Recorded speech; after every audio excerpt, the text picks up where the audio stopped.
Since Cain and Abel, the relative ease with which one can kill his own brother is the greatest tragedy to befall mankind.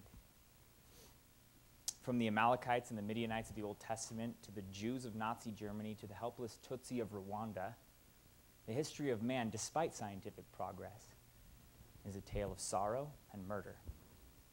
The 20th century saw the death of over 160 million people as a result of war and genocide. As Jean-Jacques Rousseau once said, man is born free, and everywhere he is in chains.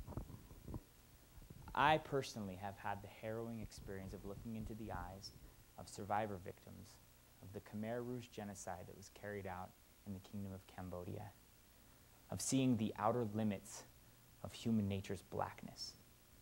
Today I'll be speaking about that genocide, how it came about, and why we did nothing. The Khmer Rouge was a movement led by the evil Pol Pot, a French-educated Cambodian communist after the order of Mao. Upon overthrowing the current regime that was ruling in Cambodia and invading the capital city of Phnom Penh, the Khmer Rouge began to execute their Maoist Marxist agenda, which is known as the Purging. 4 groups were targeted. First, anyone with any connection to the former government or to any foreign governments. Second, professionals and intellectuals. And this was broadly defined as anyone with any education, or even individuals wearing glasses. Third, ethnic peoples. Thai, Vietnamese, Chinese, Muslims, Cambodian Christians, and Buddhist monks.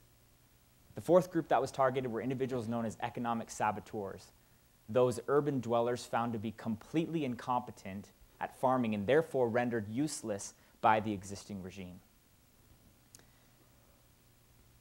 The execution and the purging began at once. Individuals were detained, held and tortured, and then held to await their execution at various locations, the most famous of which is known as Jung Ai. Probably heard them as the killing fields. Various torture methods were used, including whipping, electrocution, suffocation by plastic bag, sticking needles under the nails of individuals, both their fingers and their toenails, and finally forcing them to eat their own excrement. Various execution methods were used as well.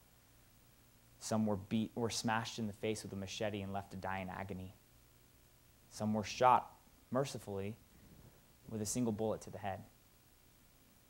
Others had blood drawn from their bodies until they died.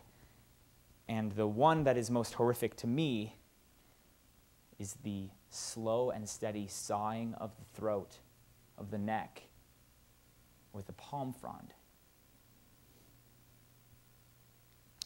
Now, ladies and gentlemen, I'm speaking of an event that occurred in the 20th century, when your parents were still in college, not some time period in the savage and barbaric past.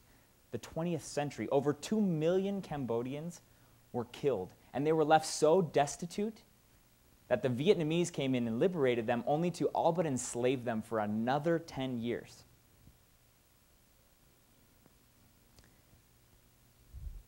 Is some of this hard to hear? Yes. And I'm sorry to awaken some of you to the grim realities of our human existence. Yet we, the world's superpower, stood by and did nothing. Do you know why the U.S., do you know what stopped the U.S. from intervening in Cambodia? What stayed our hand from stopping the savage tyrants with black eyes and soulless existences? Do you know what stopped us? Vietnam fatigue. We fought the wrong war, and what makes it worse is we misunderstood Vietnam and we entered Vietnam under a false premise. We fought the wrong war. In the 1950s, under McCarthyism and the Red Scare, we fired all of the Asian diplomats from the State Department because Senator McCarthy feared that spies in the department were the cause of the fall of China to communism. So we kicked them all out and transferred European specialists into the State Department, people who lacked the knowledge of the nuance and Asian political circumstances enough to realize that Vietnam wasn't in danger of falling to Soviet-style hostile communism. They just wanted independence from China. They wanted to get China off their back, and they were willing to fight to the death. And so we lost in Vietnam. The troops came home, and Americans suffered Vietnam fatigue, and were content to merely read newspapers about Cambodia and say, oh, what a shame, rather than make headlines and save lives. We fought the wrong war, and some of humanity's best were lost as a result. World superpowers must stop leading only with the sword and must instead lead with the heart. What should set us apart from that brutal regime is compassion. Now, we've started the 21st century with more of the same, war. War is sometimes necessary to guarantee the protection of liberty, but we must not forget what unites us, and that is our humanity.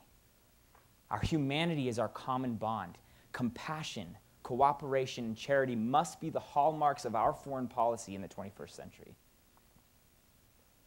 Looking into the eyes of those Cambodian survivor victims was one of the most harrowing experiences of my life.